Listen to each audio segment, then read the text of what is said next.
So these are the before sections of the video that I'm showing. And this would be one of the tight areas going around this whole area is really tight, but that was made for a 60-inch mower deck, although that barely looks like it was. But the longer wheelbase on the 1023 does affect its ability to get around there. This is the front yard. It's overall tighter than the backyard.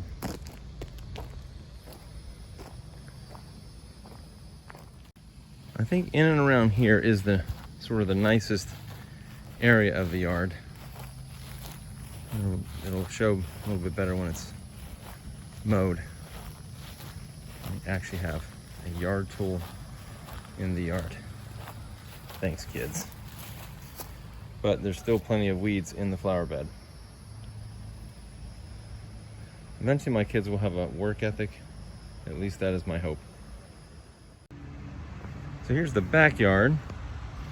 And this is actually looking pretty good.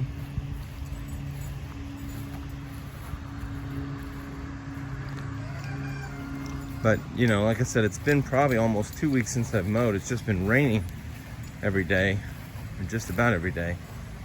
So,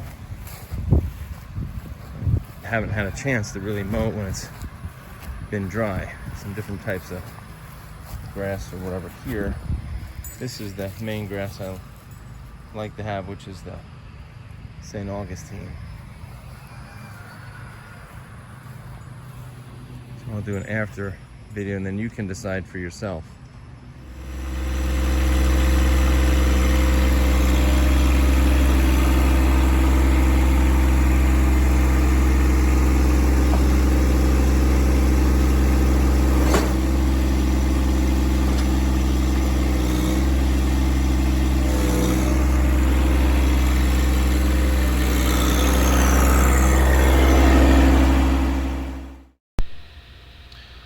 So here I'm just kind of showing the tractor going back and forth on the yard, and you're seeing I'm going around the weeping willow up there and then the maple that's in the four-pitcher here, and it makes it around these pretty easily. I still have to go maybe a couple turns here and there, a little bit more than my garden tractor. Certainly a zero turn would have been better than either one of them, but as you can see, it seems to do a pretty good job. It's pretty maneuverable. The wheelbase is stretched about 2 inches over a current 700 series tractor, so it's not going to have quite the turning radius that one of those has, but it's pretty close.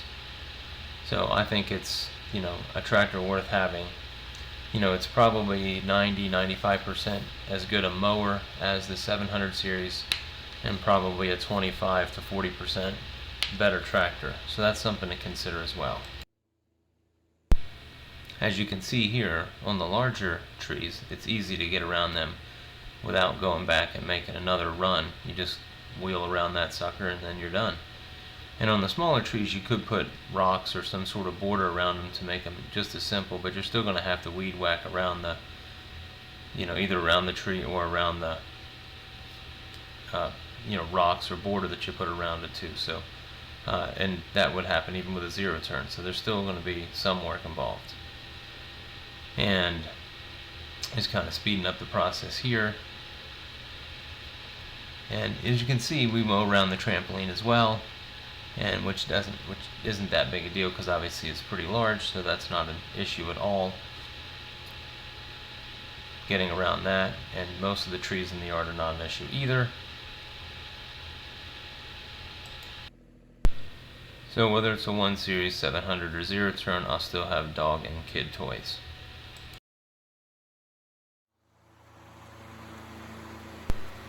So this area of the yard is just difficult to mow around. Even having a zero turn, I don't know if it would be that much more effective, but it's just the way everything is lined up with the driveway turnaround section, the maple tree, the oak tree there, and the driveway and the sidewalk. It's just really just a nightmare to mow, as far as, you know, mowing joy or whatever you want to call it.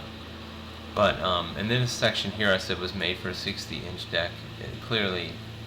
I have clearly collapsed it a little bit on the driveway work that I did or something, because it's a 54-inch deck barely fits through there. So anyway, and grass doesn't even grow here, so, or doesn't grow very well here anyways. The other issue that people have with the 1 Series over a garden tractor is the weight. So these are over 1,300 pounds. Most garden tractors are going to weigh from anywhere from, a large garden tractor is going to be 800-900, maybe even 1,000 pounds. And that's just the tractor. You add the deck, another 200 to 300 pounds. And then it is 30%, maybe 50% heavier, but that's, I don't think, a big deal. I mean, people drive on their lawns occasionally. When I grab the trailer, I oftentimes will take the truck back there, and it's not an issue. I'm not riding the mower on it all, every day. It's just once a week, so I really don't think that that's a major issue.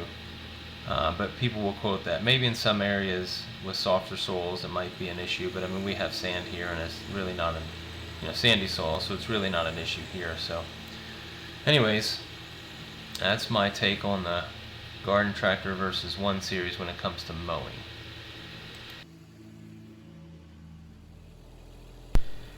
The Stone Go deck brackets for the 54-inch deck are $248. If you've watched any of my videos, you know that I'm pretty cost or price sensitive, so I'll save the $250 for right now. This is pretty easy. If you have liked the video, please hit the like button, and if you want to see more videos like it, you can hit the subscribe button up in your upper left hand corner, and there's more videos coming up as well. And again, thanks for watching. Bye bye.